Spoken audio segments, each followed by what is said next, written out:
Hello મિત્રો, share બજારની વાતોમાં મિત્રો, આજે 1 એપ્રિલ નવા વર્ષની શરૂઆત. નવું વર્ષ એટલે કે વિત્તીય વર્ષ 24-25 શરૂ થઈ ગયું છે અને આપણા જે કંપનીઓનો જે ઇકોનોમીનો આધાર આ વિત્તીય વર્ષ ઉપર ટકેલો છે અને મહિના પછી કંપનીઓના વાર્ષિક પરિણામો આવશે. એના ઉપરથી કંપનીઓ કેવું આ વર્ષમાં પરફોર્મન્સ કર્યું છે એનો અંદાજ લગાવી શકશો અને તમે એના ઉપર એમાં રોકાણ પણ કરી શકશો.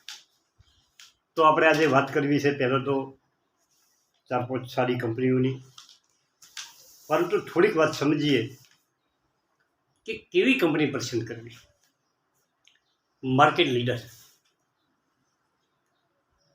એના સેક્ટરમાં એ કંપની લીડર હોવી જોઈએ. ત્રીજો નંબર એનો આવતો હોવો જોઈએ એના ઉત્પાદન. મિત્રો, માર્કેટ લીડર ગુણવત્તા, કદ, ઉત્પાદન, કાર્યક્ષમતા જોરદાર હોવો જોઈએ અને વર્તમાન કરતાં અનેક ગણી કમાવાની અવકાશ અને સંભાવના હોવી જોઈએ. અત્યારે વર્તમાનમાં જે કમાય છે એના કરતાં ખૂબ આગળ કમાવાની સંભાવના જે કંપનીમાં રહેલી છે એવી કંપની પર શ્રેષ્ઠ ઉત્પાદન સેવાઓ, શ્રેષ્ઠ ઉત્પાદન કરતી હોય, શ્રેષ્ઠ સેવાઓ આપતી હોય, અગ્રણી ઉત્પાદનો અને સેવાઓ. બરોડા બેંક, SBI, આપણા ગામડાની નાની નાની સિટીઓમાં પણ એની સેવાઓ જોરદાર સેવાઓ છે મિત્રો. અને ઉત્પાદનમાં તમે ગણો ટાટા મોટર, આ બધી સરસ ઉત્પાદન છે. ટોરન્ટ પાવર જે વીજળી ઉત્પાદન કરતી હોય, રિન્યુએબલ એનર્જી ઉત્પાદન કરતી હોય, બીજી સેવાઓ પૂરી પાડતી હોય, બીજા ઉત્પાદન કરતા હોય, એના માર્કેટમાં લીડર હોવી જોઈએ. અને પ્રમોટરનું હોલ્ડિંગ આ પણ તમારે ખાસ હોવું જોઈએ. પ્રમોટરની પોઝિશન તમારે જોવી જોઈએ, પ્રમોટરનું શાખ તમારે જોવી જોઈએ. પ્લીઝ, આપણે ઘણી ચર્ચા કરી છે પ્લીઝ વિશે. પ્લીઝ શેર, જેમ આપણે ટ્રેડિંગ કરવા માટે શેર પ્લેજ કરીએ છીએ એવું કંપની પણ એનું દેવું લેવા માટે પ્લેજ શેર કરતા હોય. પરંતુ આ પ્લેજ કરતાવાળી કંપનીઓથી આપણે એમાં થોડીક આપણને પ્રોફિટ ઓછું થતું હોય છે અને એવી કંપનીઓ આપણે પસંદ કરતા નથી. હવે મિત્રો વાત કરીએ આપણે શેર વિશેની, પરંતુ એના પહેલાં મારા મિત્રોએ જે કોમેન્ટ કરી છે એના વિશે થોડીક 1 મિનિટની ચર્ચા કરવી છે.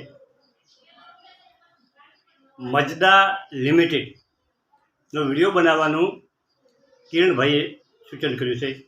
કિરણભાઈ, તમારો વિડીયો 2-4 દિવસમાં બની જશે. ડીપી વાયર, હરીશભાઈ ગોયલે કીધું છે કે ડીપી વાયરનો વિડીયો બનાવો, પરંતુ આ વિડીયો આપણે ઘણી વખત બનાવ્યો અને છતાં પણ અઠવાડિયામાં એનો સમાવેશ સરસ રિસર્ચ કરીને બનાવી દઈશું. પછી પવનભાઈએ કીધું છે કે વોટ્સઅપ ગ્રુપ બનાવો. મિત્રો, વોટ્સઅપ ગ્રુપમાં સતત એક્ટિવ રહેવું પડે અને હું નિવૃત્ત માણસ છું એટલે મને થોડીક ઓછી અનુકૂળતા છે. સુરેશભાઈ બારોટ, એમનો પણ ખૂબ ખૂબ આભાર. ભાવેશભાઈનો આભાર. અરવિંદભાઈએ પેની સ્ટોક વિશે કીધું છે. અરવિંદભાઈ, પેની સ્ટોક વિશે મેં વિડીયોમાં વાત કરી હતી. હું પેની સ્ટોક મારી નજરમાં આવશે 1-2 પેની સ્ટોકની ચર્ચા આપણે ચોક્કસ કરીશું, પરંતુ થોડીક સમય લાગશે.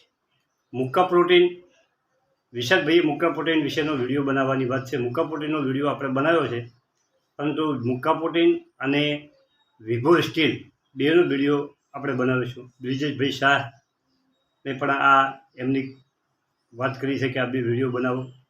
નવીનભાઈ, જય શ્રી કૃષ્ણ.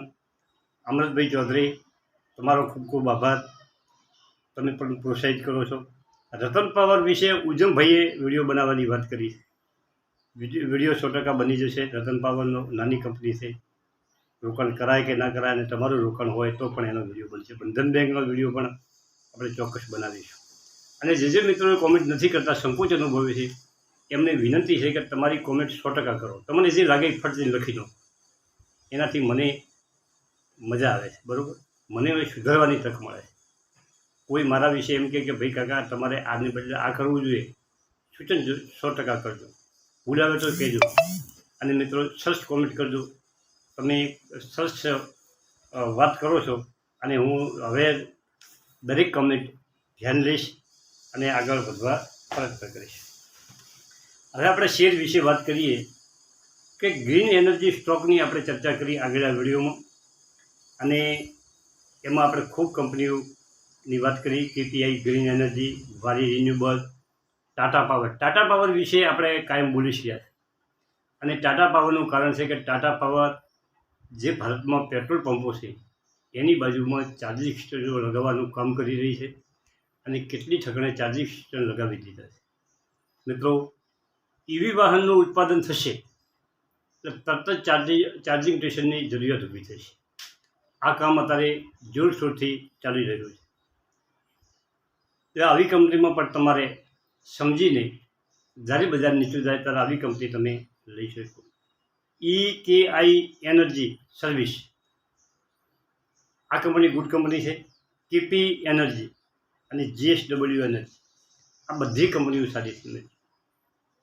આપણે JSW એનર્જીની થોડીક વાત કરવી છે કે લીડર કંપની છે, પ્રાઇવેટ કંપની છે. Hydro plant, thermal power, solar પ્લાન્ટનું આ કંપની કામ કરે છે, અને કંપનીનું માર્કેટ કેપ 68,000 આસપાસ છે. અને કંપનીની શેર હોલ્ડિંગની વાત કરા તો 73% પ્રમોટર પાસે છે મિત્રો, અને 5.34% FIC છે, 8.8% DI છે, અને આ રીતનું કંપનીમાં હોલ્ડિંગ છે. રિટર્ન પણ ગજબનું આપ્યું છે. 3 વર્ષમાં 600% કંપનીએ રિટર્ન આપ્યું છે મિત્રો. શેર કેપિટલ 1,640 કરોડ છે, અને એસિડ 29,168 કરોડની કંપની પાસે એસિડ છે. જોડાક એનર્જી, જોડાક, આ કંપનીનો જે કોમેન્ટમાં વાત કરી હતી કે આ વિડીયો બનાવજો, રાહુલભાઈએ કોમેન્ટ કરી હતી. રાહુલભાઈ, જોડાક એનર્જીનો શેર જો તમારા પોર્ટફોલિયોમાં હોય અને જો તમારે લેવો હોય તો ગુડ શેર છે. Energy solution private, electric design engineer solution, mechanical engineer, pipe design solution, આ કંપની બધું કામ કરી હતી. અને એનર્જી ક્ષેત્રે એનું ખૂબ અમૂલ્ય યોગદાન છે. Amul, BOB, Honda, ISRO, L&T, Nirma, SBI, Torrent power, આ બધા એના ગ્રાહકો મિત્રો. અને કંપનીનો માર્કેટ કેપ 212 કરોડ છે. સુપર કંપની છે, અને PE પણ એટલો બધો ઊંચો નથી. 40 આસપાસ એનો PE ચાલી રહ્યો છે. અને શેર કેપિટલ 14 કરોડ છે, અને 2 કરોડની કંપની પાસે એસેટ છે. અને નાની કંપનીઓ પાસે એસેટ ખૂબ ઓછી હોય છે. હોલ્ડિંગમાં 72% પ્રમોટરો છે મિત્રો, અને ગુડ કંપની કહેવાય મિત્રો.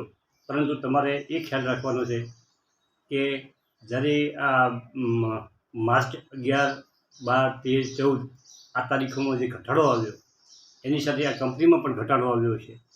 આ સમયે આવો ઘટાડો કોઈ આવે તો આ શેરમાં તમે વિચારી શકો છો. પારસ ડિફેન્સ, આ પારસ ડિફેન્સ એ ખૂબ ઘટી છે કંપની મિત્રો, અને ડિફેન્સ સેક્ટરની કંપની, અને એમાં પણ જો ઘટાડા ઉપરથી તો ગજબ ઘટાડો છે. જે એનો IPO લાગ્યો એના પછી તો કંપની ખૂબ ઘટી છે, અને છેલ્લા મહિનામાં માર્ચ મહિનામાં પણ કંપની ખૂબ ઘટી છે. ટોરન્ટ પાવર, આખી અમદાવાદ સિટીની ટોરન્ટ પાવર વીજળી પેદા કરે અને એનું ડિસ્ટ્રીબ્યુશન કરે. કંપની 300 આસપાસ 2 વર્ષ પહેલાં ચાલતી, સતત 300 રૂપિયા ઉપર ટચ થઈ ગઈ. અત્યારે કંપની 1200 આસપાસ, એનાથી પણ આગળ કંપની ચાલી રહી છે. માર્કેટ કેપ 47,000 આસપાસ છે મિત્રો, અને PE એનો આજે પણ સસ્તો છે બીજી કંપનીઓ પર. અને કંપની ફેસ વેલ્યુ હજી 10 છે. ભવિષ્યમાં કંપની સ્પીડ પણ કરી શકે છે. રિટર્ન ગજબનું આપ્યું છે. 3 વર્ષમાં 70% રિટર્ન આપ્યું છે. અને આવી કંપનીઓ તમારા રીડરમાં રાખો તો તમને 100% તમારા પૈસા ગ્રોથ થઈ શકે.